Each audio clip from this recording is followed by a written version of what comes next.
everyone's time. We're going to get started. Usually that clock is fast, but I think someone has right on schedule.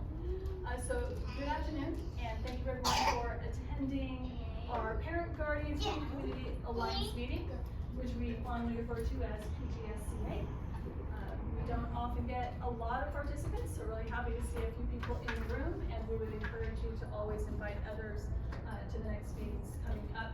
The more parent participation and community participation we have, the better decisions we can make for our district. So please feel free to invite others as you see fit.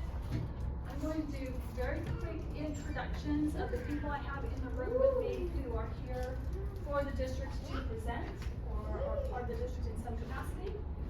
So I will start with myself. For those of you who have not met me, I am Deanne Swearingen. I am the superintendent for Barstow School District.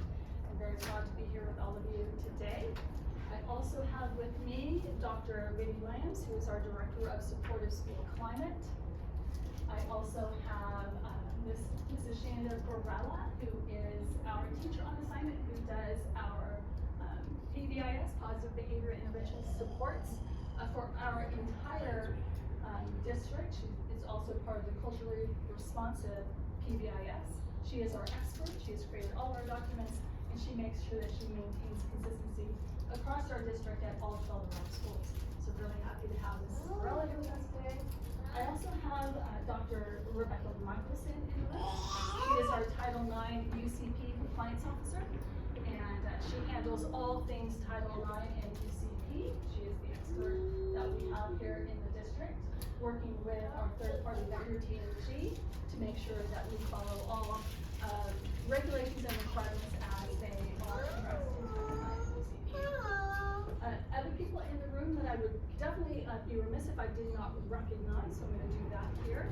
I also have our Public Information Officer, Mr. Marcellus Chavez. He does all of our announcements, a lot of things on the parent square that you see, pictures of all the events, and often recognized as the mayor, which he is not, but and when they're standing next to each other, then people go, oh yeah, no. But happy to have him here. We also have one of our board trustees, Mr. Ray Perea, is in the room as well, so we're glad to have him with us. And we also have our president of our Barstow Education Association with us. Stacia, it's okay. Stacia Lawhorn Lewis is with us. We're happy to have her with us as well. We have two parents in the room. If you would like to quickly introduce yourself, we would love to know who we're talking to. We can start with I can start. I'm Cherish Conley, Jalaisha Hicks' mom. Everybody. Hi. Welcome. I'm Heather Wallace. I have one kid over at BIS. I have one kid over at Henderson. All right. So the Parent Guardian Student Community Alliance meeting, Alliance itself, we actually started about 3 years ago. When we first started the Alliance, it was we had strong attendance, lots of parents coming, and over the years it's slowly dwindled. I don't know if that's because we were doing good things in the district and they thought, oh, we don't need to be here, or if they became busy doing other things. So we're always really happy to have parents in the meeting with us, so we certainly can address some of the issues going on in the district. And I did tell Mrs. Borrella when I invited her to be a part of the agenda today that I would let her go first, so she could do her presentation and then exit stage left. But she has now been tasked with a whole new job, so she will not be exiting stage left. But I certainly am happy to hand over the next section of the agenda to Mrs. Borrella. She's going to do her presentation on CRPBIS and all of its things that we focus on in Barstow Unified School District. So, Mrs. Borrella, I'm going to hand it over to you. Do you need me to click?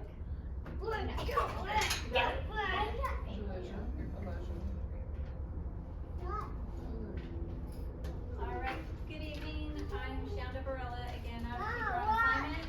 I am the district CRPBIS external coach. So tonight I will be going over exactly what CRPBIS is, what it looks like in our district, and how that plays within our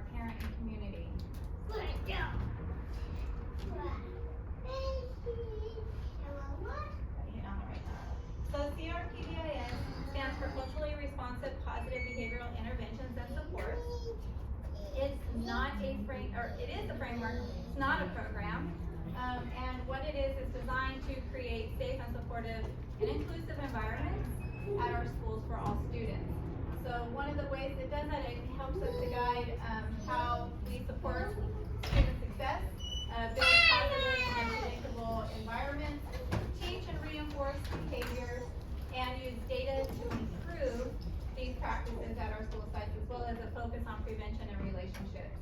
All of this aligns to the BUSD goal of ensuring all schools treat students fairly, equitably, and is safe, and maintains an environment conducive to learning. So PBIS is kind of recognized with its triangle. This is a multi-tiered system of support based on 3 tiers. And the bottom tier that you see for all really is the bottom layer. So it's underneath as well, under the sum and few, but that means to all, everyone's receiving these universal supports. So basically we'll go a little more in depth on what that looks like. Then there are some students in our school populations that need some targeted supports, a little extra support. So we add that layer on top of that. And then there's still just a few at the schools that need a little bit more supports with another layer of intensive and individualized unique supports for them.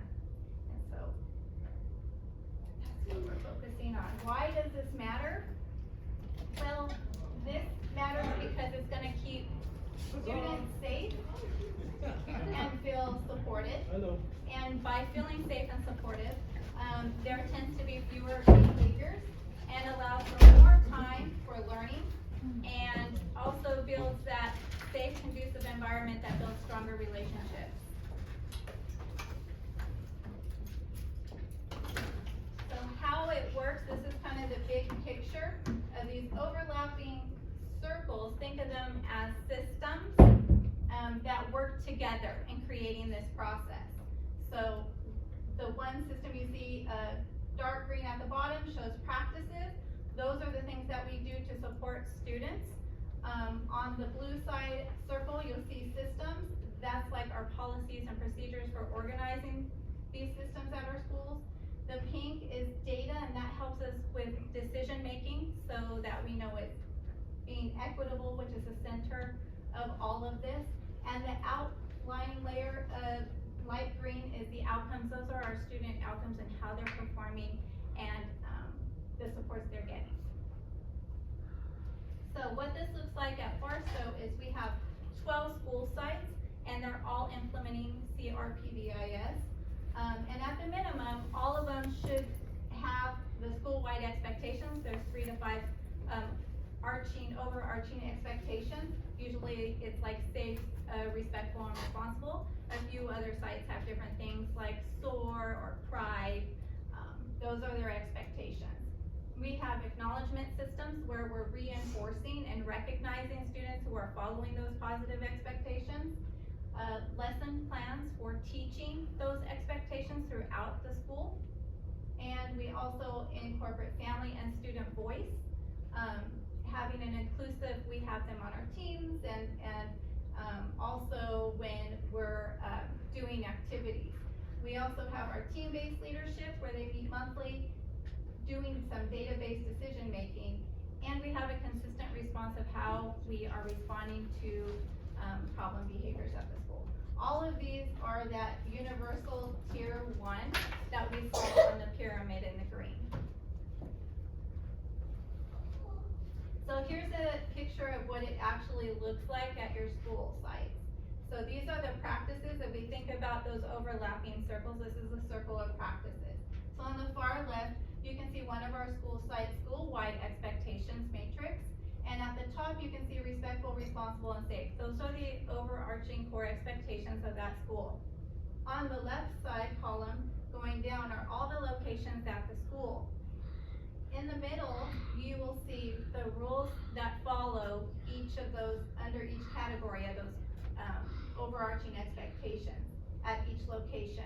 So they're telling them what to do in a positive way so that everyone knows what's expected. And that's not just the students, but the staff as well. In the middle, you can see how it's incorporated into the classroom. So at this school site, they have RISE expectations. And so at the classroom level, they have their rules, their classroom rules that are under each of those categories of those expectations. So for respect, she has rules for respect, integrity rules, self-discipline rules, and empathy rules, and how they can show that in the classroom. And then on the far right here is evidence of student voice or input and feedback. So where they're creating posters and giving their input of what that would look like in different ways. So their voice is included in that. Then we get to systems. And so part of PBIS is acknowledgement and recognizing students who are following those expectations. So this is an example of an acknowledgement card from Cameron called the Breakthrough Card, and you can see that their expectations are kindness, integrity, determination, and support. And when they catch a student following those expectations, they normally would write their name at the top, and then what room number, their staff name, and then they also circle which expectation that the student was following. But the biggest piece of this is actually not the card itself, but the actual interaction between the student and the staff member, because they're building that positive relationship and connecting and letting them know that I noticed you and I noticed that you were following these expectations, and what a great job you were doing at being kind and helping out a friend, or whatever the example is. So it's really that piece of connecting with the students. And then on the right side is another systems example of a behavior flow chart, so that it stays consistent throughout. All staff understand the difference between minor behavior and major behaviors and the definitions for those behaviors as well, and so that remains a consistent way of responding to student behaviors. And the next part of the circle of systems is data. So each month we have a data team, a CRPDIS team that looks at data, and we have data regarding problem behaviors on campus. So they look at the who, what, when, where, and why of behaviors on their campus, and this data helps drive decision making, problem solving around those issues. So we're looking at these school-wide issues like you see here, exactly like you see here on the graphs. We're looking at trends, we're seeing what things are going well, and the areas that we need to improve on. That helps us to support our students. So with that, we have what's called a TFI. The TFI is a tiered fidelity inventory, and what that is it's kind of a self-assessment of all of these things that I just explained. So it's looking at the system. So me as an external coach and also a California PBIS ACER, I go around to take a look at all school sites and see what's working, see their systems of implementation, and then see what's working, and then areas that we need some improvement on. And then we can action plan around that. And this again helps us to continue to support and grow. But schools can't do this alone, right? So together with school, home, and community, if we have the same expectations and reinforcing those, it will actually help the whole child, right? It helps us to build that consistency. So if, for example, we have the same expectations at home or in the community that we have in the school, it's really going to stick with the students. And we all know that when we all support students, then that's a much better support for our kids. So ways to do that are you can have expectation matrix at home. So we can use the expectations that you have at school, and for example, Linwood has theirs over here with be safe, be kind, be responsible. And then at home, you would put in, like, for example, from PBIS rewards, like mealtime. What's the rule for being respectful at mealtime? Work time, so like if you're doing homework or chores or whatever it is. Playtime, what does it mean to be respectful, responsible, and safe during playtime? And at sometimes even we could have morning routines here, because I know sometimes with the littles, it's hard to get them out of bed, get going in the morning, and getting them off to school. So you could have a rule, your expectations for what the behavior should look like then. So exactly the same way that the schools do, we could also implement that at home. And by using the same language that they use at the school, the students would understand that as well, and there's that connection there. But your voice matters, and so it's really important, like when we send out surveys through schools and through the district, that you provide that feedback filling out those surveys, because we do take a look at those and examine those to help us improve and find ways to support you and your students. Okay?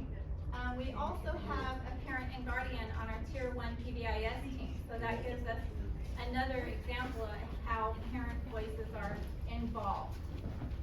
Oh, no, now I'm gonna have to reconnect. Sorry.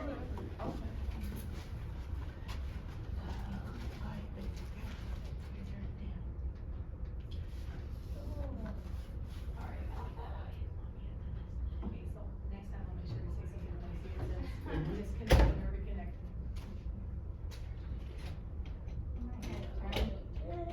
That's it, you took your attention off her for 3 seconds.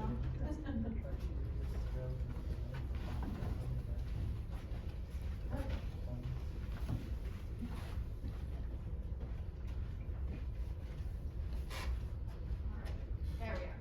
Sorry about that. So this isn't about something that we do to families, it's something that we do with families and supporting, so your voice does matter.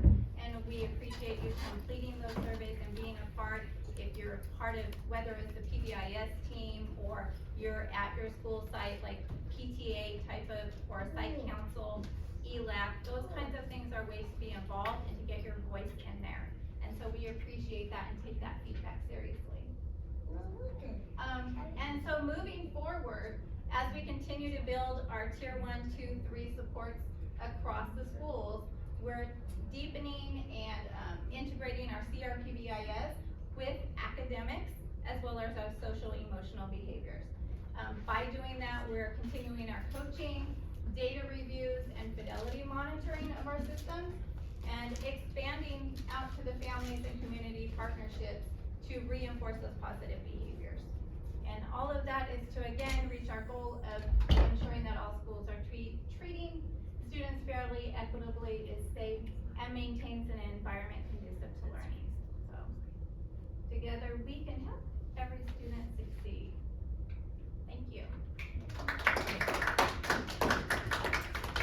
And I know we had a few parents come in a little bit late, but we're gonna open up for questions. So we've got Shanda here, she's our expert, so let her have it. She's got all hands. She's done this a few times. But no. Yeah, she ran through that thing like so perfectly. No, thank you.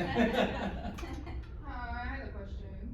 How are we moving with, I'm trying to word myself, with supervision in school? Because with my situation, that was a lack of supervision, and I was, paying attention to everything. So how are you guys improving your supervision? Because the child is still expressing what has happened, so I feel like that's still a lack of supervision, because she's allowed to talk about this harassment. Sorry, I'm trying to word myself correctly. So that's what my concern is right now, supervision. How are we making sure more harassment isn't happening because of our supervision? Because there's a lack of supervision. Well, that's also handled, if they're showing in the data, then the teams can address that, but if it's something that's like, another area of concern, then that would be something that we would go to administration, to the leadership at the school, and then they would probably go through that also with their, PBIS teams, because that could be a school-wide, systems issue of trying to see do they have enough resources available, staffing is available, or is staff having leave time, maybe they're sick or out on bereavement or whatever it is. I'm not sure exactly, And I'm kind of confused on your monitoring system. Yeah, like I'm just kinda confused on that. So on monitoring, we're monitoring the implementation of CRPBIS. So what we're going through is seeing how well, like, the expectations are taught and developed, how the acknowledgement system, like I was saying, going through there and checking that. There's a lot of the, data pieces and then just the acknowledgement system of connecting with students. And that that's the type of monitoring, the systems monitoring for TFI. I know at my site, when we talk about supervision or something like that, the way QS implements that is that if, when we have our team meeting and we see that there's a lot of situations that are happening out in the quad or at the bathrooms, then that shows that, okay, maybe this is a procedures issue. So now as a site, we're gonna change procedures instead of, hey, you just send out who you need to. Now it has to be an escorted bathroom break, or it has to be one at a time, or there's gonna be a hall monitor there that monitors the bathrooms now. It's in those meetings that those procedures get implemented, and it's as needed because some sites you need to do that. Some sites are like, no, the normal expectations are pretty well locked in, and so all the kids kind of know you go to the bathroom, you come right back. But it's only in referrals or the reporting that we get from the hall monitors that you see, hey, this is becoming an issue. You have too many loiterers, or you have too many people that are at the bathrooms waiting to use the bathroom, and now we gotta figure something else out on how to address that. So there is change. It just kind of, it's like a month or two delay because we only meet like once a month. But it's also, you're trying to figure out, is this a one-off? Is this a habitual thing that a lot of different issues are going off of? And is there something where, is this a procedure, which is kind of like a line statement? Or is this an implementation, which is, this is retraining, this is reminding people during our, like the weekly meetings, hey, we gotta keep an eye on this, that's how we're going to address it. Or is this a counseling with the individual student about, hey, what's going on with this situation, because this was a one-off, but this is outside the norm from. My concern as a parent is, how are we supposed to feel secure in a school? And I'm confused with your data. You're saying every, like, couple of months, maybe once a month, right? Wait, Mr. Woolley, would you introduce yourself? So Hi. I'm Mr. Woolley. I'm a parent, so I have kids in the district too. I'm also the PBIS lead for one of the school sites, and so I handle the data that she was kind of pointing out. I'm also in charge of wellness, in charge of in-school suspension. So I do a lot of dealing with behaviors on the behavior side underneath the dean. So the dean will make a decision, and then I kind of help her carry that out. So a lot of times on our specific site, because I don't know what site you're talking about, on our specific site, a lot of this comes down to you're making judgment calls, you're going off of past information or history with that student or the situation that's going on. Because we're also looking at, is this something where we have a good procedure, but as you said, we had a couple people call out that day. So where we would normally have good supervision, today is just a little lackluster, and we're trying to make do with what we got. There are some times where we can foresee something, but until someone actually does something, you can't consequence something that hasn't happened yet. Yeah. So we can forewarn and say, we're watching you, we know something's Well, gonna that's happen. my concern. I feel like something happened because of your guys' staff. So how are we gonna prevent it so no other student goes through it? That's really what I'm saying. And with your data and everything collected, hang on, with your data and everything collected, how quick does that turn over? So That's what I'm saying. each of our school teams meet monthly, and we again are meeting by tier 1, tier 2, and tier 3. When we're looking at data and we're looking at those problem behaviors, the CRPBIS team is dealing with the office discipline referrals. So we're taking a look at a whole, and just like he was saying, if there was like an issue, like a lot of times at the beginning of the year, it may be like around busing, determining how many people we need to have monitors in the busing area. So that was one of the things at his site that they had to adjust and address, and it was all because looking at the data and then problem solving around it. So when it triggers a problem on the data, then we use that data. So it's not like singling out any individuals, it's looking at school-wide at that tier 1 level, and then, going and attending to those needs. So when we're seeing that this is causing a problem, then we're, like you said, addressing it by saying, oh, okay, we either need to retrain the staff on the procedures, or we need to change our procedure, or maybe we have a shortage of staff that are going to that area and we need more people there to monitor. So to get more understanding, it's data with the school district or individual schools? and With it's the like individual collective? schools. Well, me, I will be looking at, and my director looks at the district-wide. Okay. But in his instance, each 12 of the schools Yeah. look at their own individual That's what site was like data. my question, cause like data from each school, if you have a amount of problems at this school, when does the turnaround come, be like, oh, we gotta go check out what's happening in this school, Well- that's what I'm saying. Right, and if it's on individual students, then, obviously those things are probably either dealt with through the office and then there's phone calls and meetings that you have that's addressed that way. But as far as like within the CRPDIS system, it's having those first, like tier 1 is a whole school-wide approach. So you're looking at data in all, and we're not looking at individual students. When we get to tier 2, we're looking at groups and interventions to support students who need supports with behavioral or social emotional. And then tier 3 would be needing unique behavior support plans for them. So those are the kinds of behaviors that we are addressing in CRPDIS. Ms. Burrow, would you mind going back to the pyramid slide? Sure. You kind of referenced it quickly, but I just wanna give a little bit of information on that based on some of the questions that were asked. Thank God you're here, Shannon. Okay, so, some of the questions that were asked and some of the things that Ms. Barella talked about, I just kinda wanna reference back to this slide as about when actions may be taken and what they may look like. A lot of things Mr. Woolley said really, kind of describe that in a real practical way.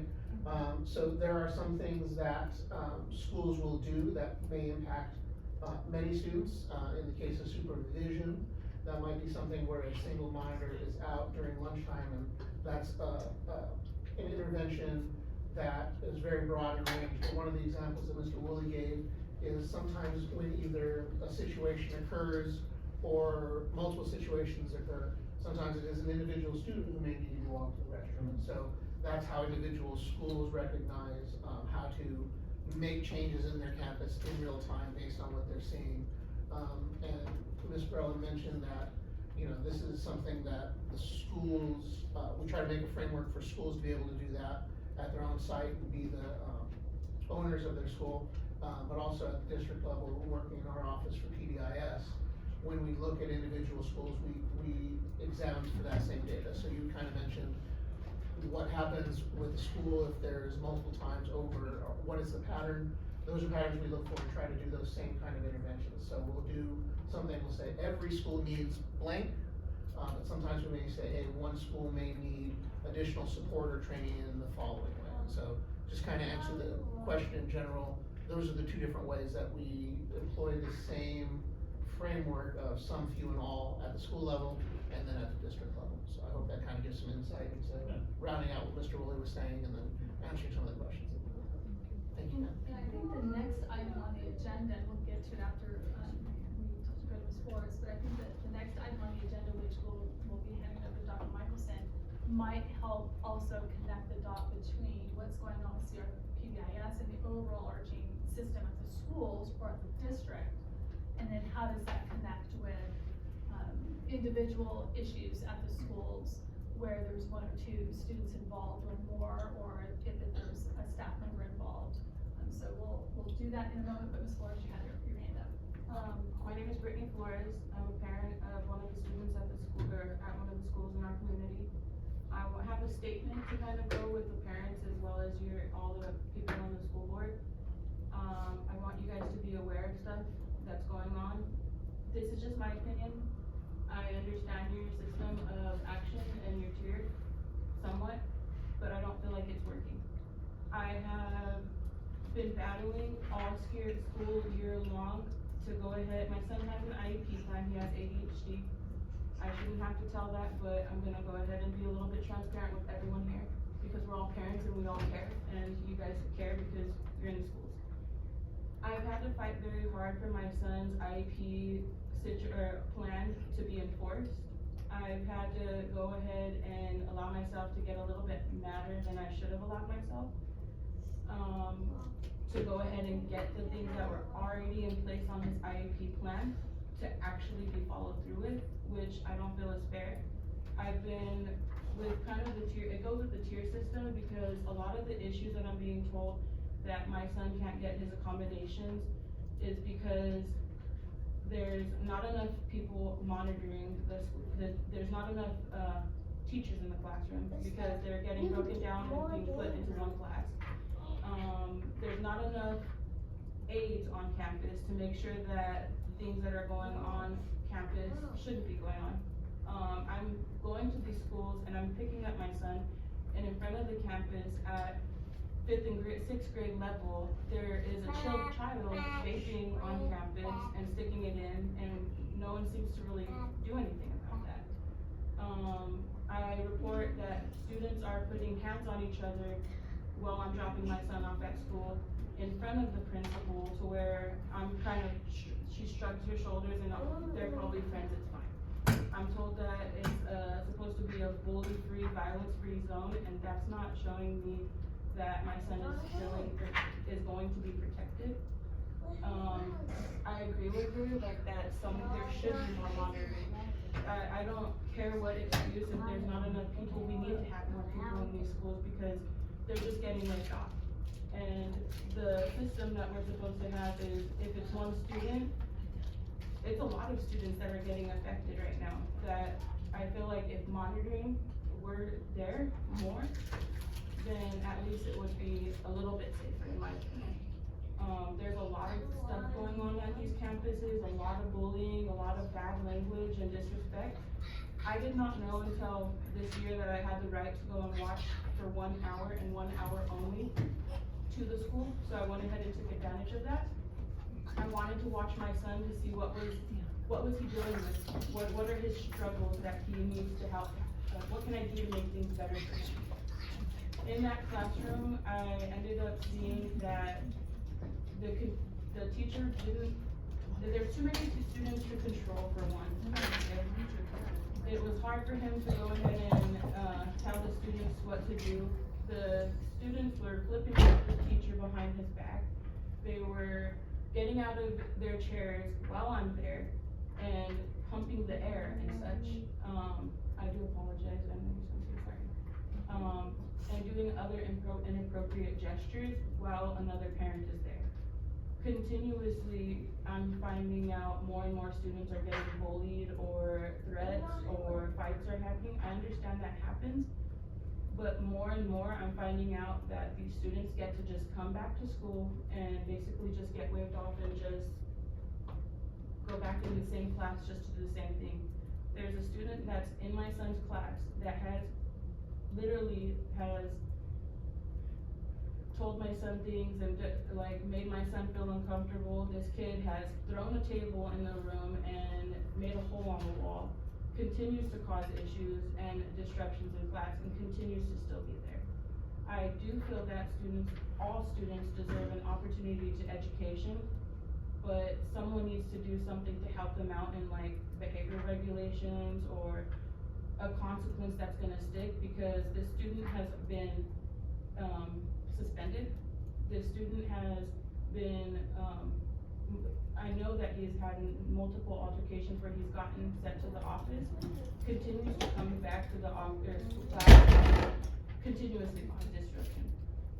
My son is starting to feel unsafe. I know other students at the school that are starting to feel unsafe, because the kids that are doing these things, they are getting consequences and then they just come back and then nothing really happens.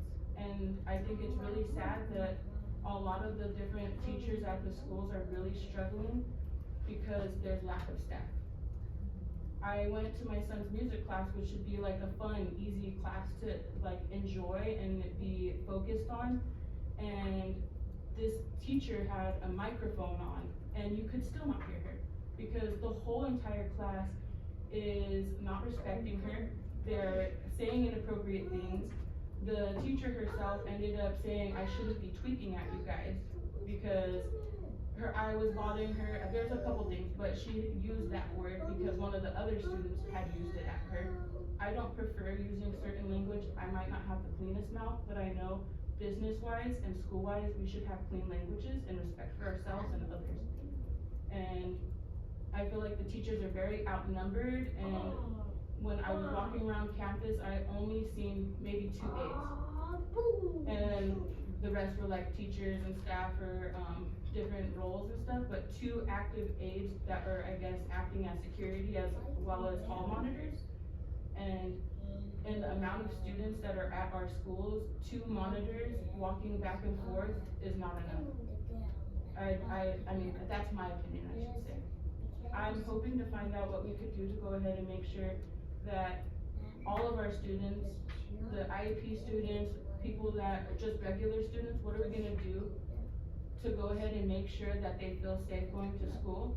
That what are we gonna do to make sure that our students aren't having to suffer and not get our IEP plans just shoved to the side because the schools can't accommodate it because they're understaffed or whatever reason there is.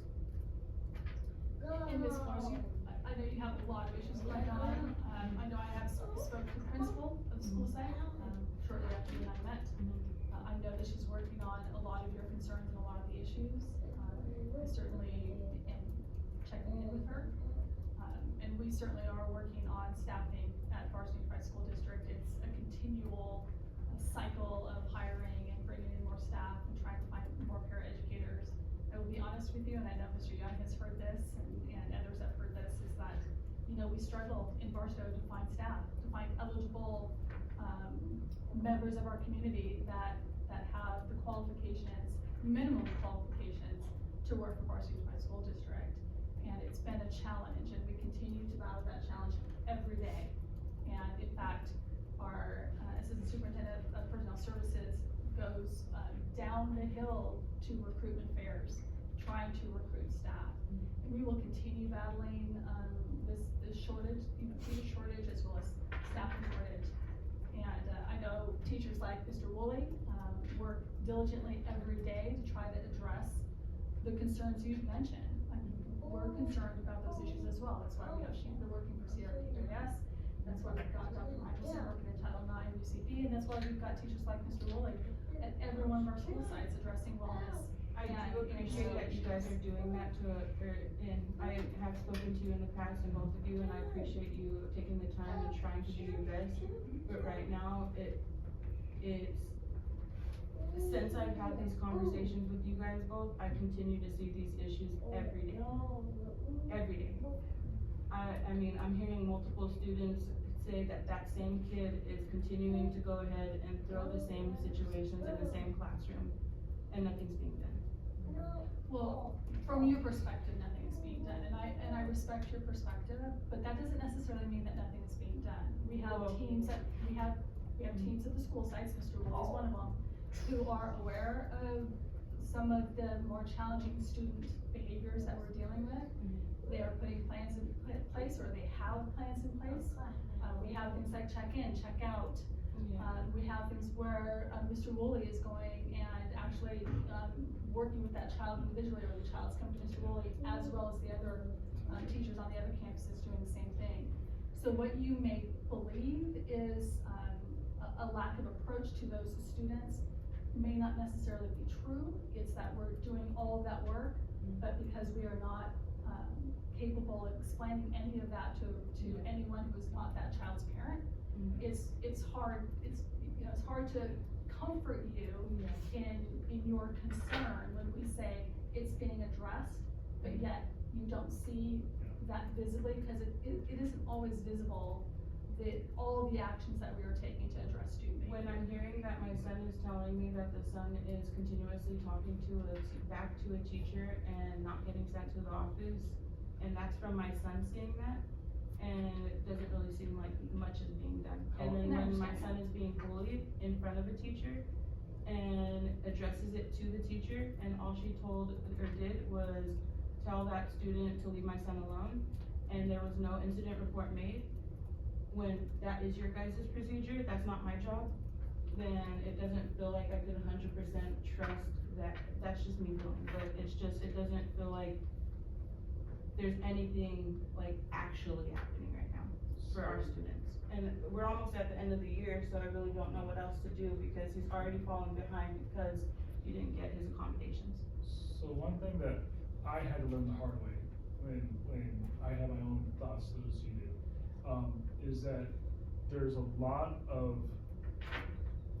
state law and also state education policy that really hinders us in. You said that there was a lot of talking back to the staff, nothing got done with it. By state law, we can't suspend for defiance and disrespect. That's we handle it internally. So you won't see that student disappear. There's a law that we can't take away recess. So the idea of, hey, you're gonna lose this if the behavior doesn't change, like we remember when we were kids, that's no longer in play because there's a state law that says, yeah, that can't happen. And there's other issues where, the policy is that we need to do a lot more incremental steps before we take drastic jumps towards, suspension or ISS or something. How many like that. accounts of harassment or bullying does a student need to go ahead and get or have done to multiple students before there is an actual consequence? I asked the same question Okay, too. so I had no answer though. any teacher should be able to say, I have that continuum of consequence, right? So there's like, it depends on the teacher, but there's a number of steps before they even gets to a referral. You know, I redirected, I asked for questions, I decided seats. I can do a lot of different things internally because at the end of the day, we're trying to just move this forward so we can teach. And that depends on experience, it depends on, you know, team cohesion. There's a lot of different things because there's a lot of different strategies that it's a time to pick and choose, which one works best for me. Even at a site level, with what can be done, once after referral gets done, there's a list of things that do. But at the end of the day, the motivation is always to get the kid back in class. Because at the end of the day, we gotta make sure we teach all kids.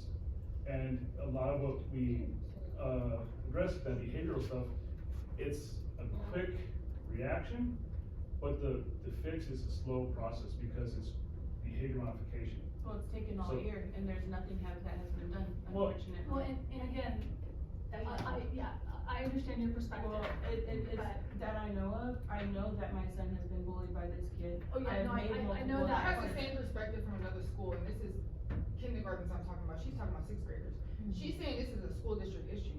I think that's what we're Yes. forgetting, this is neglect on the school district and the school district teachers. I understand that you guys don't have staff or whatever, that's what she's saying. You guys are neglecting, so my child can get sexually harassed because you guys don't have staff, I don't wanna hear that. I don't wanna hear that her child can get bullied and all this just cause you guys don't have staff, I don't wanna hear that, no one wants to hear that. Well, Respectfully. and you're not going to hear that from us here at the district office level. We're not going to say that's happening because we don't have staff. Well, you're not gonna say those exact words, but that's what you guys are saying. You are going to hear us say, yes, we have staffing issues. There's a teacher shortage in California. It's And across that's the why state, my it's daughter across was the sexually country. harassed in the elementary. You know, And that's why the And child is that- still allowed to be in the school, the elementary, and tell other students that she's freaking told. yeah. Anyways, but you're allowing the student to be another school around students and she's telling other people, so your staff is still not supervising the student. Cause how does she have enough time to talk to another kid and say, oh, I pulled down so-and-so's parents? What world do we live in? That's continuing sexual harassment. Thank you. To So- the next child. And those are In the all issues elementary. that are addressed at the school site with that student that is involved, and, it's part of CRPIS. It's also part of our Title IX UCP, and so it's 5:15, I don't want to not allow Dr. Michelson to have the opportunity to present, so if you could hold your questions. I definitely want, Dr. Michelson to present hers on Title IX UCP, because my hope is that there will be a connection between all the work that we do with CRPIS, and then the work that we have to do around Title IX UCP. There's really no connection because Miss Rebecca Michelson is dropping my Title IX case. And So- Ms. Conley, that's a whole So I'm different. saying, so this presentation Situation? is probably useless, he's not being allowed to. Well, she's going to present, you don't have to stay, you definitely have the option to leave, but, But I'm just saying, that was my personal opinion. Sure, and I Because they appreciate, dropped my sexual harassment case for my kindergartner and I appreciate at that, Barstow Fine Arts Academy. but Dr. Michelson is on the agenda and she is going to present, this Thank you. afternoon. Great. Good afternoon, guys. Thanks, everybody, for being here. So I'm gonna go over what Title IX and UCP is. I'm gonna talk a little bit about what our district policy is right now for complaints and how those complaints get disseminated. And, kind of maybe give some theoretical examples of how things might look in that kind of situation, okay? Thank you, Shannon, for, okay, blah, blah, me, whatever, Rebecca, hello. So this is the actual federal regulation, Title IX. No person in the United States shall, on the basis of sex, be excluded from participation in, be denied the benefits of, or be subjected to discrimination under any educational program or activity receiving federal financial assistance. That is the sum total, and you probably know that. In the past, it's really been applied as far as equity in opportunities, like Title IX, most people think sports teams, right? Girls sports teams versus boys sports teams, do they have the same opportunities, do they have the same resources? But Title IX is much bigger than just that, although that is a huge portion of it, like everyone having the opportunity to benefit from the from the educational program or activity. So Title IX encompasses specific behavior. So sex discrimination, as I already said, could be like program equity, you know, access to education and activities, recruitment from like an employment side, sex discrimination as like a person's sex, pregnancy, athletics, employment, recruiting and hiring, housing, access to course offerings, salaries and benefits, financial assistance, facilities and funding. The statutory definition of sexual harassment under Title IX is hostile environment. If the environment is such that your student cannot learn, cannot enjoy the educational activity or program. Sexual assault, which includes right now sexual fondling, inappropriate sexual touch, and sexual assault also includes, I don't know, there's little bad rooms, I don't wanna be too explicit, but you guys are welcome to talk to me individually later if you'd like, but sexual assault, stalking, dating violence, domestic violence, and quid pro quo, which is, I'll do this for you if you do this for me type situation in a school environment or in any kind of educational environment or activity. So at our district, we have complaints that come in from everybody. We get complaints from employees who are experiencing something in their workplace, right? We get complaints from students' parents who are, you know, advocating for their students. We get complaints from teachers sometimes, depending on the situation, but it's an open environment. Everybody can file a complaint, right? What kind of complaint it is determines where it goes and how we handle it. So if it is Title IX or UCP, or if it even maybe potentially has that qualification, then it's gonna come to me.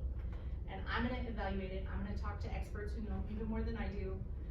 I'm gonna discuss it with colleagues, and we're gonna make a decision as to whether something falls under the definition of federal regulation Title IX or California's UCP, which is like federal Title VI.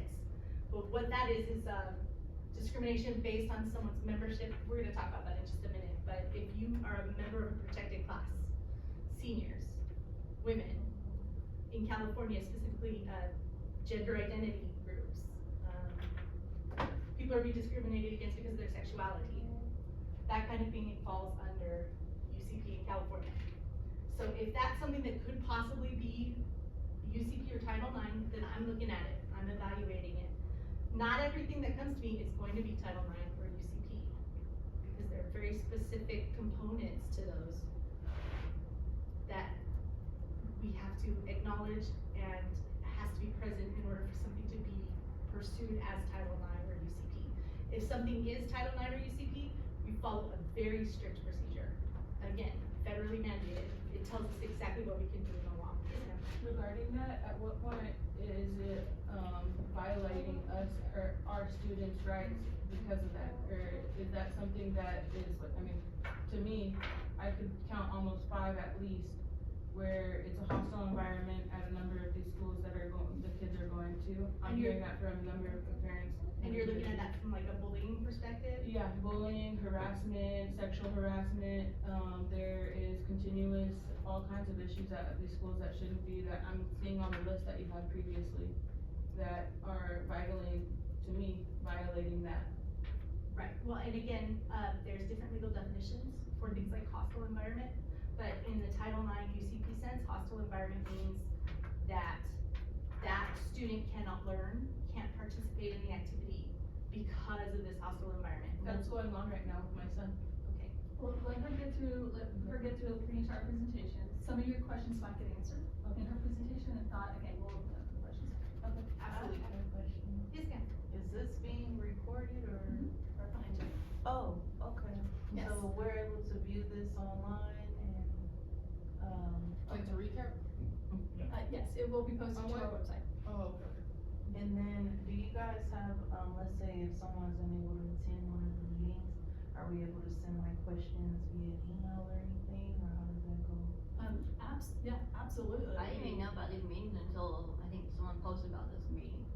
And that's kinda alarming because we have issues we're concerned about and we're not getting information out. So, I'm gonna very quickly Sorry. address that, Yeah, no so she can go back to her things, but Mr. Young is a parent who's been attending these meetings, gosh, since October-ish.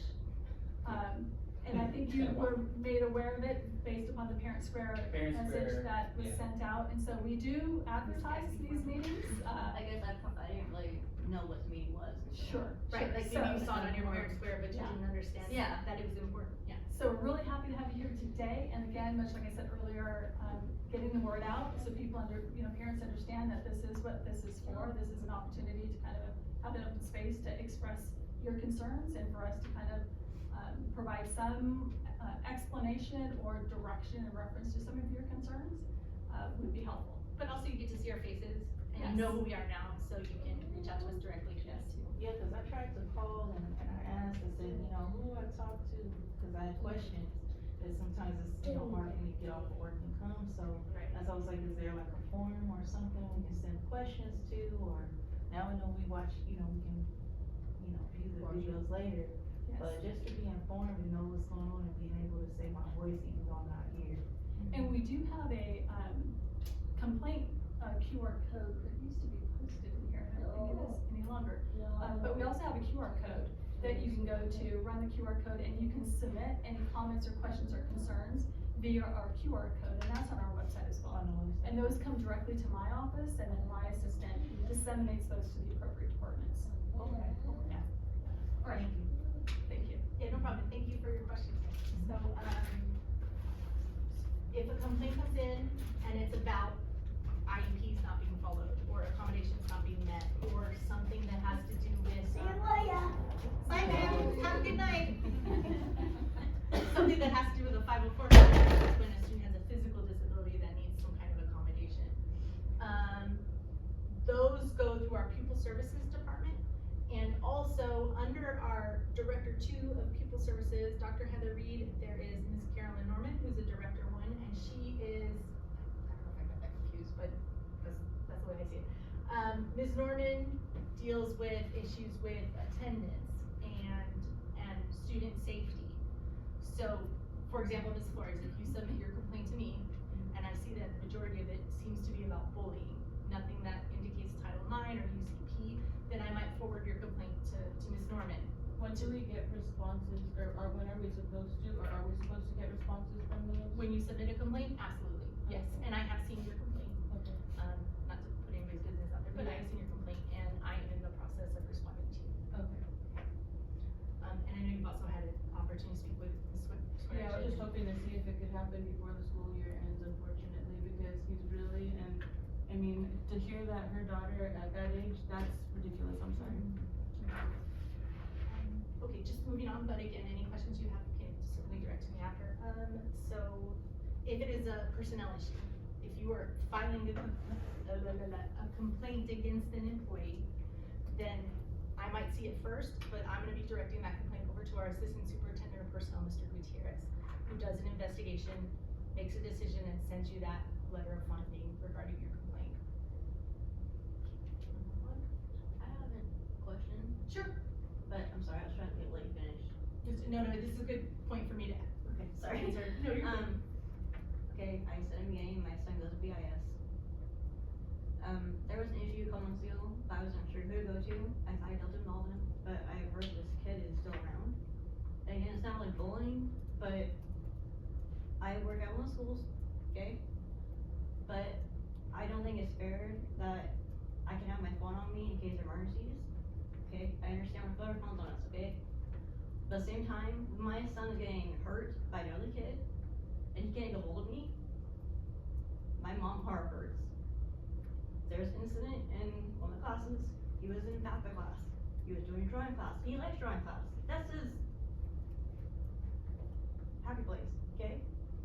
He was trying to get hold of me. He couldn't get hold of me.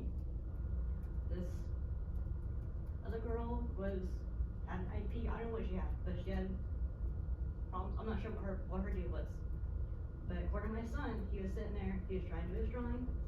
She said, she was trying to erase his drawing. My son said, can you please stop?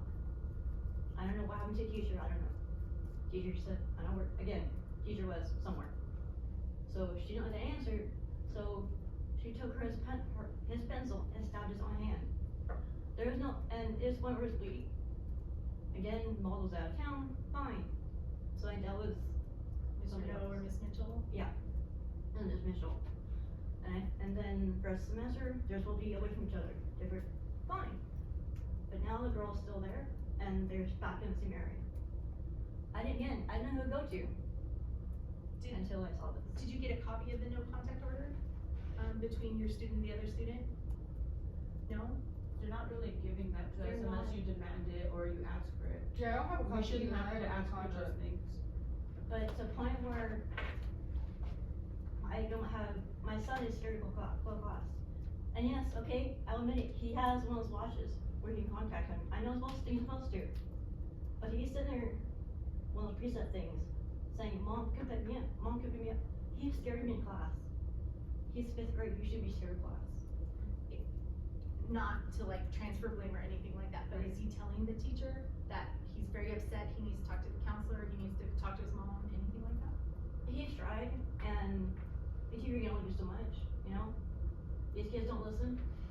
They disagree with teachers so much, there's not discipline, I guess. I don't know how to describe it. Well, and I know at BIS, like, phones are not supposed to be on the students, but there are pathways for students to reach their parents when they need to. No, because when my son had an issue just like that, the teacher told him, yeah, I'll call your mom because you're gonna be in trouble. He tried to threaten my son about that when my son was getting told by another girl, or there was a live situation. My son wanted to call me because he started crying in class, to where his teacher told him no. I'm gonna call your mom later because you're the one that's in trouble. So stuff like that, hearing her situation, and then hearing your response to he tell the teacher, that's the same thing that we're getting all at the campus. And then for us, we're telling our students to tell the teacher, and then the teachers aren't doing anything. And then it's continuous. And this is what's good for us to hear here, because these are things that we can address with our staff, and it goes back to what Mr. Woolley and Dr. Williams were saying earlier. Sometimes when we hear these things, and we have more parents in these types of meetings to where we can hear these things, then this is where we can go back to retraining, right? When we are notified, now we are hearing it, we're processing it, and we can start to address it at the administrative level to say, what is it that we need to provide to our staff to address these concerns? Is it retraining? Is it training just to begin with? Is it conversations? Is it discussions? Is it adjustment to our CRPPIS? Those kinds of things. So we hear what you're saying, and we definitely appreciate your concerns. And I know I'm making notes, and I'm confident Mr. Woolley's making some mental notes, as is Dr. Williams over there. So definitely hearing what you're saying, good information. And is there, I know, like I said, I work at schools, okay? Is there a way we can still have our phones on us in case something like that happens, or is that not allowed? Your students? Like us, since we work at I work at schools, how is it they can get in contact with us in case like that happens? They couldn't get hold of me now, cause Do you work in classrooms? Or No. do you work in I'm a a food supervisor. service or something? I'm a supervisor. Okay. But And you don't have your phone on you, or? we're not supposed to, we're not supposed to have our phone on us. But, Is that a direction from Veronica? Principal? yeah, Oh, your director, okay. but I don't wanna get in trouble. Oh, no, no, Miss no. Davis. Miss Davis. So the principal said staff We're should not- not have their phones on them? Yes, Okay. but somehow in miscommunication, my kid didn't know, get a hold of me, okay? So he's in there bleeding, or incident happened, how's that can, you know? I don't know. I'm Have- starting Have to you get think- contacted if he goes to the office and trying to contact you, if you're an employee and you don't have your phone on you? But, again, I don't wanna get him in trouble either, but, you know, it's, No, but that's a really Concern. valid concern.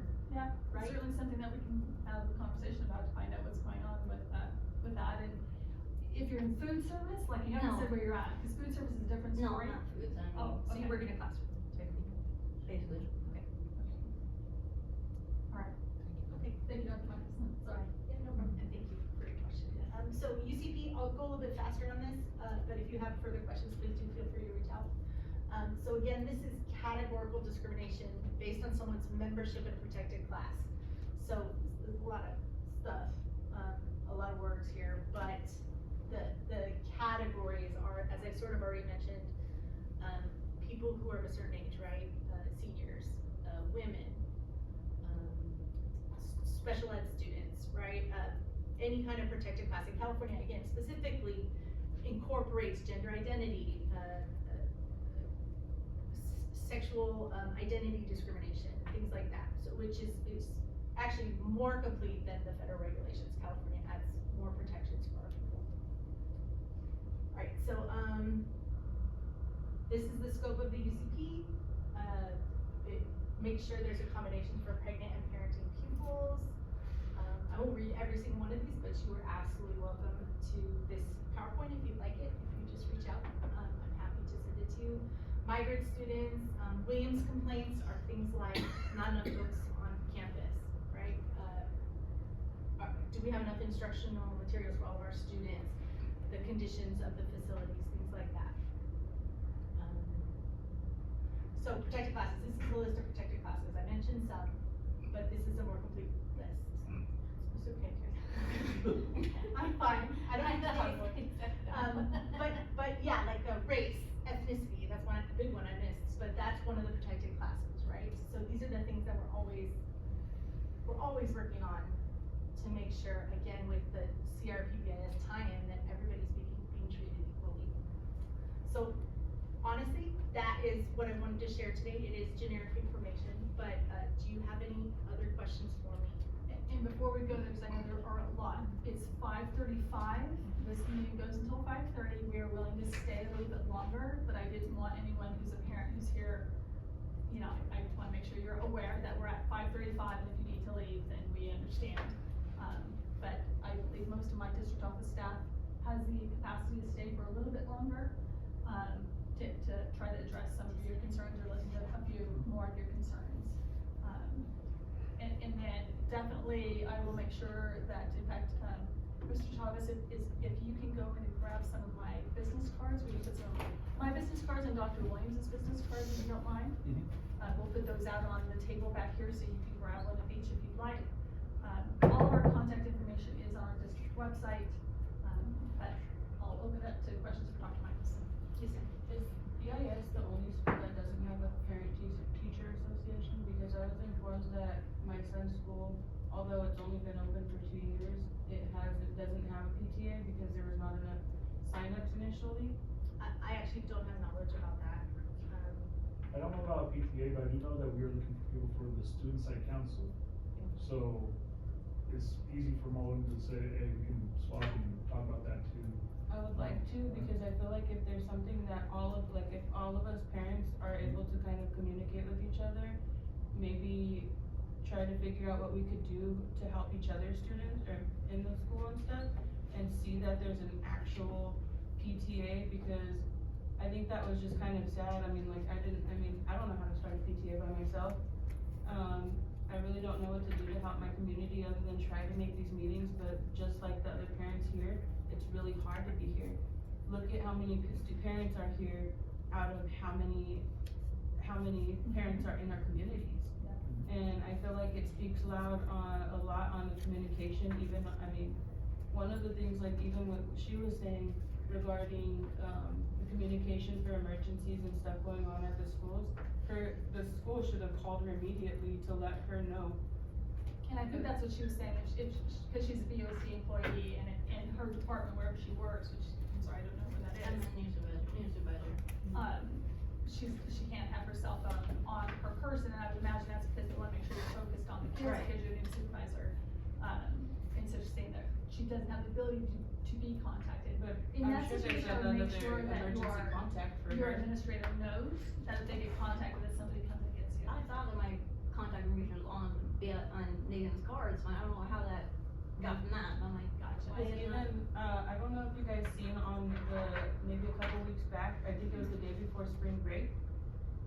There was a alert that went out on, I think it was on Wednesday. There was an emergency alert that had went out that said it was not an emergency, but it was dismissed, I guess.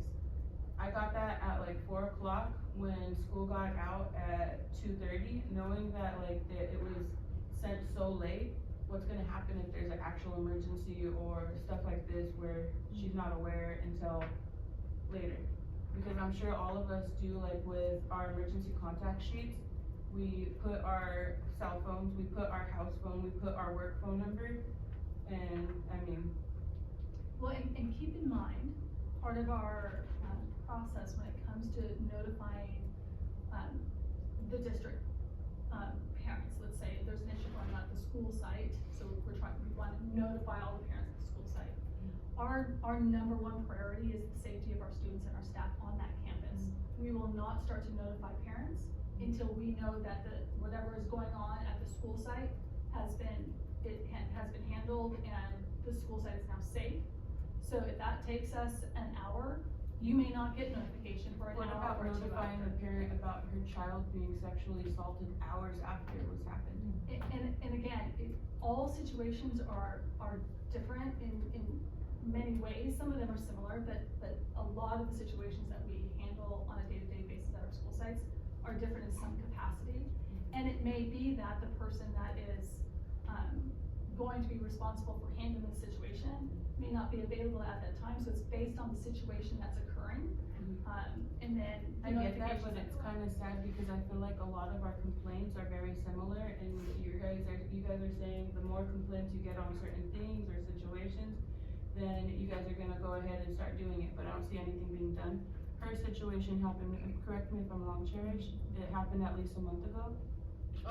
It's probably almost 2 months ago now. Yeah. I brought awareness like a month ago probably. Yeah, so I heard about her event or situation because she felt the need to go ahead and make our community aware of it. And she's right, she needs to do what she can because the school district is just kind of like, we are understaffed or we're gonna go ahead and look into it. Something that's investigated, it shouldn't take 2 months to go ahead and see something done for her student. Well, And it and- shouldn't be continuing after 2 months. And keep in mind, our responsibility as staff is to stop the harm immediately.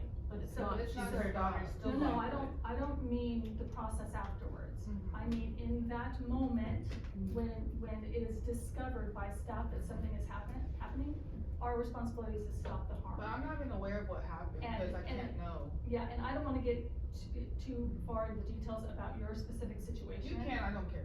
Okay. Yeah. But I will say, I have looked into a lot of the situation involving, your child as well as yours. But in relation to yours, my understanding is that as soon as staff, were notified that something was going on, that harm right then and there was stopped. And then the rest gets dealt with afterwards. Yeah, but But- her daughter needed her mother. Yeah. To me, Yes, I but- think it's really wrong that it was, I don't But care our- what but kind our- of injury, but our if my son had responsibility- an asthma attack, you guys are gonna contact me immediately, right? Her daughter was assaulted. If it was a worse situation, I don't know what happened to her daughter, but And I think there's she's certain correct, things that need to be correct in the swabbed community. immediately, Her correct? daughter was not assaulted. Yeah, She I was know it's sexual sexual harassment. harassment. She had, So, someone asked for her to Yeah. pull out her pants in the restroom during Yes. classroom time. So this is neglect off your teachers. This situation could have been avoided because this was during classroom time. So I wanna bring this question back up, how is my case being dropped if this is sexual harassment?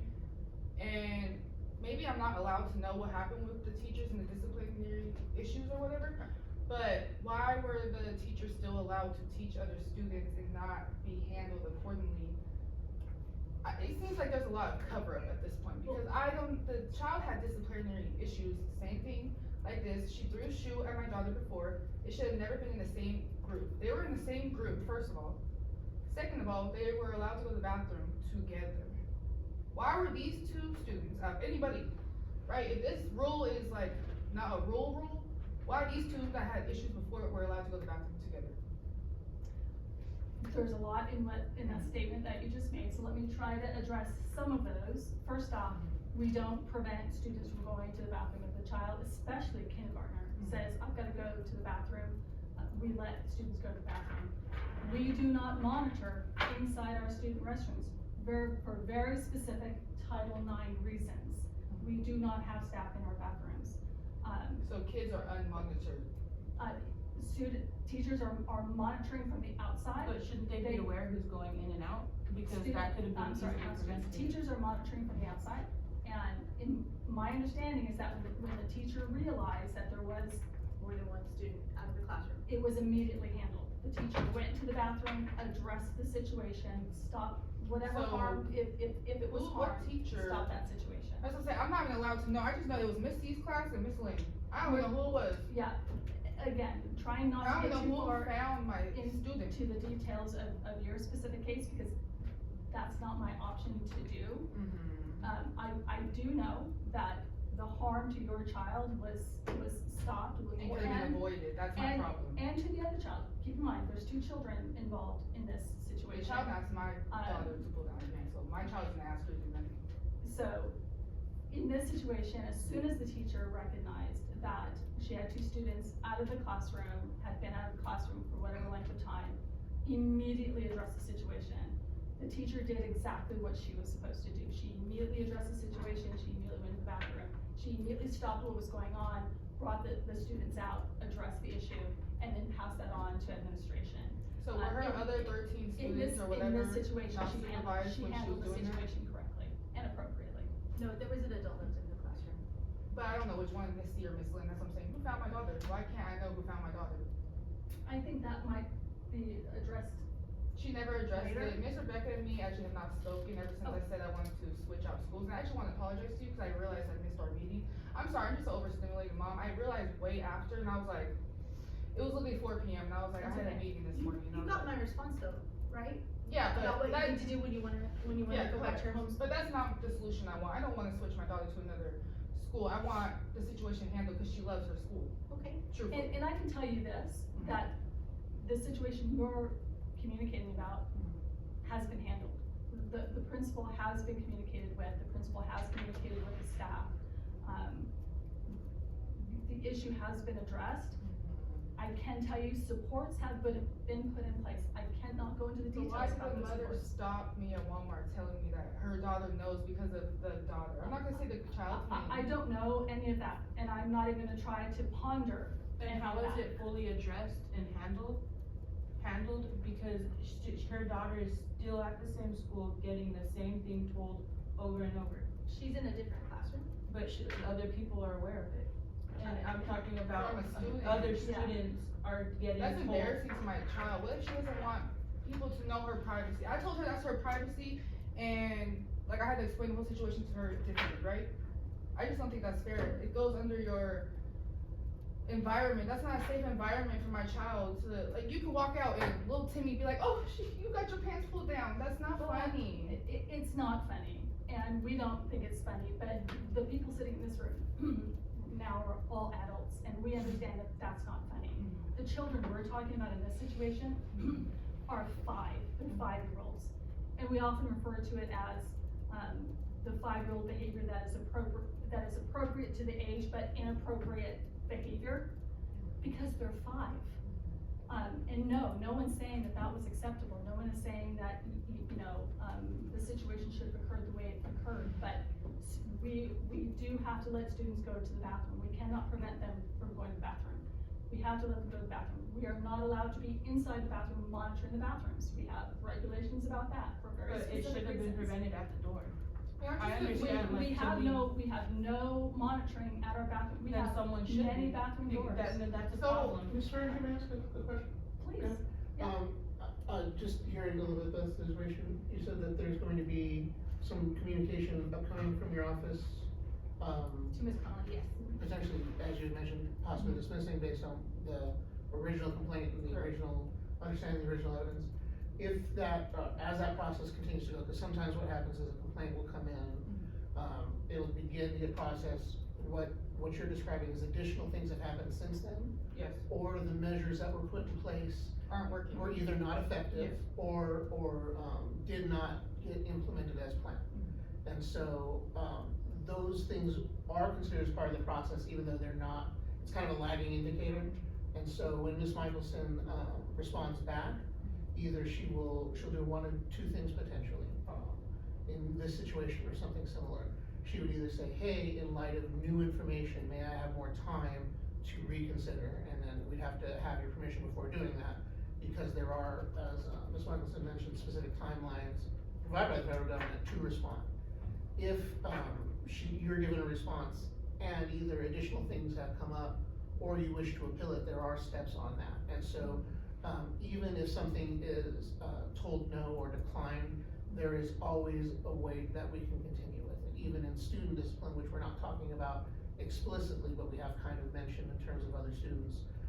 If a student is suspended or expelled, there's a continuing due process.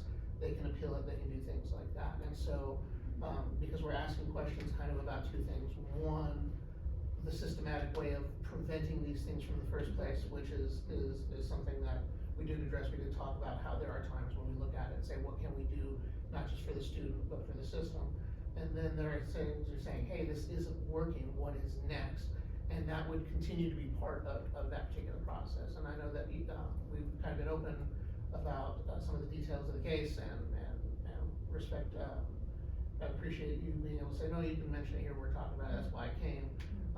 I think some of those may best be part of the next process, and again, going through that appeal if there's still concern after Yeah. the dismissal or potential dismissal, I know that, and then again, as you mentioned, hey, you're saying these things are protected, but the way I'm looking at it, I don't see it the same way.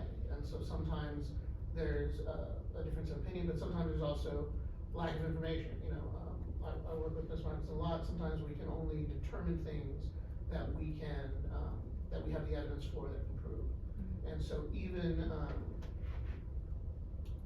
that's just kind of where we have to base on. So when there is a disagreement, it actually leads to continued fine tuning, continued, developing to both, address, as you were saying, you have a child who this has happened, but one of the lingering things that happens is he continues to have concerns about going to class. And so, a situation is never this happened, there's an instant resolution, then it's never talked about again. In some cases that will take care of it, but in cases, and especially what it sounds like here, they're continuing to evolve, and they're continuing to need different fine tuning. And so in addition to a meeting like this where we can have general dialogue, where we can kind of talk a little bit in public, continue to, even when it's hardest, continue to work with either your school sites or our office or the superintendent's office or the Title IX compliance office to continue that particular work. Because even if we get to the point where we completely have different views on the outcome or what's needed, there is always another step that we can go through. And just so you know, it's the district's obligation to inform you of your rights to go to those next particular steps or some of those things. I know sometimes it feels like, where do I go next, because I've gotten the first no, or the thing that we did didn't work the way we had hoped. My child was separated for a semester, and then 6 months later it kind of came back up. I've had situations in my time as a principal, and kind of situation has gone from kids from one school to the next. We kind of thought it quote unquote squash, but something comes back up, someone mentions it, they continue to evolve in that. And so to continue to engage in that same way that the first time, even if you're discouraged that it didn't quote unquote work. You know, I know there's particularly tough. I know the last thing, that sometimes we want to hear is trust the process. I felt those things, in a number of ways, and so, you know, but to try to engage in those, because even in times where it doesn't work, or even in times where you're told no, you know, you guys are here part of this kind of as that, here's the next thing available to me, and how can I evolve on that particular part of it. So just, I know that was a lot of different things, but we were kind of mixing a lot of stuff. What's your question? How many times do we have to, as parents, go ahead and try to address these problems where we continuously, I've heard her a number of times, tried to address her issue. 2 months later, Yeah. is still fighting for the same situation. And we're almost like, what is it, like a few weeks left in school, and her issue's not resolved. I've been fighting all year to go ahead and get these things done. You're telling me that, it's hard to do things without seeing them. Some of the stuff that's going on at these schools, the teachers are seeing, and they're not doing anything. The teachers are so used to it now. Some of the stuff that they're getting told and done in these classes. The things that she's saying, unfortunately, her daughter is going through, and it's continuous, that she is hearing that other students, I understand having to, as a parent, speak out for her student, because this should be a safe place for her to be able to explain what's going on. But other small children of those ages in elementary should not be aware of other students' sexual harassments and situations like that. And I don't know, how long is it gonna take for someone like her or any of our students at the schools get resolved? As you know, there's not a number. It's not like, oh, well, if you fail 3 times, then we'll finally do something for you. In each case, you know, we want to try to, one, prevent them all in the biggest, before they ever happen. Then at what point does it become a lawsuit against the school district? As I mentioned, in each case, as you're going through each particular process, there are rights to continue to go through if, one, the issue's not coming to the best resolution, if continued harm is coming, or if no other recourse is working. And, in those cases, I would say, I don't have a number, so we need to go case by case. If in your case you feel that's the situation, or you just wanna know how many more times do I need to go through this in the situation, again, the district has an obligation to help inform you of those particular rights, whether it's myself, whether it's through the special education department, whether it's through one of our liaisons, specifically for the special education department, that, you know, we have, just as a district, again, trying to not only prevent these, but help these situations when they're coming up within our system. We have 2 people who work for the school district, who are paid by the school district, but have kind of specific protections under the law that they are to help parents, even if it's seen as being against the school district. So if you're having a problem, particularly with special education, we have 2 people that can help facilitate you through our policies as a school district, because that's what guides us, and also under California and federal law. And so there are times, though rare, in which these issues remain unresolved, and they do go to a county office, and they provide intervention, or they provide support to the district, or they provide support to the specific student, because sometimes there are, again, single-digit cases, rare cases, where there are needs that our students have that we don't have the capacity for, not just in terms of the amount of staff we have, but maybe it's very specialized. And so the district either brings an outside help or does something to do what is needed at the time. And so I will not say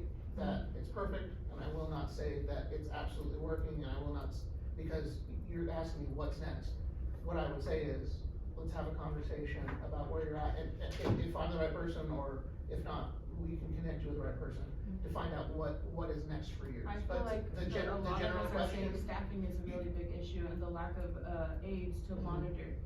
There should be someone, and my son's previous school did have monitors standing outside the restrooms 24/7, my son's campus does have a monitor standing outside.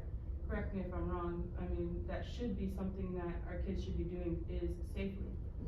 These kids are vaping in front of the teachers, not getting really any consequences. And I believe if BIS it's happening- has monitors outside of bathrooms. Yeah, we do have monitors outside bathrooms, and then, Certain schools, we Yeah. have established that. I have a criteria. question, you said that in Title IX, like precautions or something, you can't have students go with a teacher or something? Well, my precaution measures that I did with Miss Davis, she said that the student was always gonna be followed to the bathroom. So now I'm kinda confused on how is that being applied if that's against Title IX Well, it's being stipulations. applied through a person monitoring this one particular student, not going into the restroom with her, but making sure that when she goes in, she has an adult with her, and that the adult kind of checks to see who all is in the restroom already. Cause remember, in particular, that bathroom is shared by the entire, like, kindergarten row. So classrooms often will say just one student at a time, but that doesn't mean there's only ever gonna be one student in the bathroom if it's there for all the classrooms. But what you're talking about is the supportive measures, and Yeah. Ms. Flores, I also wanted to make sure I mentioned this to you, supportive measures happen right away. Like the investigation, the process that we have to follow might take longer, but supportive measures like. What about making sure that parents are aware of the situations, because there's a number, like, she has her information that she received almost 2 or 3 hours late. She did not know about her son's incident other than her son, right, telling you. My son had been bullied in front of a teacher to where she just told the other student to leave him alone, and there was no incident report. So when I went in to speak to Mrs. R, Well, most often what happens is the student who's been harmed goes to the office. and yeah, files but an the incident teacher report. is not, it should be the teachers going ahead and seeing, if your teachers are seeing this stuff going on, or an action like that is happening to a student, then a parent needs to be informed. I mean, as soon as possible. 2 hours later is not as soon as possible. I would wanna know immediately, because I would be pulling my child out immediately if I found out something happened. Thank you. It's 6 o'clock. It's late enough. Thank you for all of the, one, thank you for being here. And two, thank you for sharing, your concerns. Thank you for asking your questions, all things that we can talk about, at different levels as far as the district is concerned, but also at the school sites themselves. Mr. Woolley is here, so I know you'll have lots to say at his school site. And then, Dr. Michelson still following up on, I believe, both of your situations. So, thank you very much for being here. As far as a staff member, I would highly encourage you to talk to your direct supervisor about your situation to make sure that they have your contact information so you can be contacted, because certainly somebody can come out to you and get you if necessary.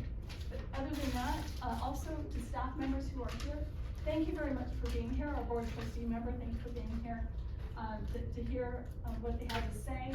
Thank you for staying late. I truly appreciate all of you being here. So again, thank you. Our next meeting is June 10th. June 10th, 4:30, this building. I hope you all can attend again. Is there any way to schedule like an emergency reevaluation if these two things continue to happen? So we can make sure that like if she is not getting resolved, she's not standing alone, and I'm not, that like other parents are seeing what's going on? In Dr. Michelson's response to your complaints that have been issued, you will be receiving some information there. Okay. And then you can always follow up again with your principal, or you can always follow up again with the district office staff for your individual situations. Again, every situation is different, and often the supports that are provided to these students change in some way because they're different supports based upon the history of the situation. And the last thing I'll leave you with is Barstow Unified School District is a TK-12 public institution. We are required to educate all children. We don't get the option of saying you can't come to our schools. What about separating children that have We have very strict rules on limiting, student access to academics. And that was something Shanda talked about at the very beginning. We been very limited, availability to limit a child's access. We are required by law to provide all children access to academics and instruction and activities on our campuses. So when it comes to children, like what you're referring to, that's where all these individuals sitting in this room today, we all come together to support our schools, to help support those children. Because ultimately, if children are behaving in certain ways, there's more going on with that child than what's going on in the school. And we have to do everything we can for the child at the school, and we have to try to help with what's going on outside of the school to the best of our ability. But we have nearly 6,000 students who attend Barstow Unified School District. Yeah. We do the very best we can. We are not perfect, as Dr. Williams said, but we do always stop any harm that is happening and then address the situation from there. But if you want to go down that rabbit hole, the keywords are least restrictive environment. There's a lot, those three words too, when it comes to how we, Engage with kids. engage with kids. Yeah, So, least restrictive environment. We are required by law to provide all children the least restrictive environment possible. And that's our requirements under, being a public institution receiving, taxpayer dollars to fund the district. So, all right, 6:03, I did want people to, thank you very much. Again, June 10th, please put it on your calendar. And there will be, notifications coming.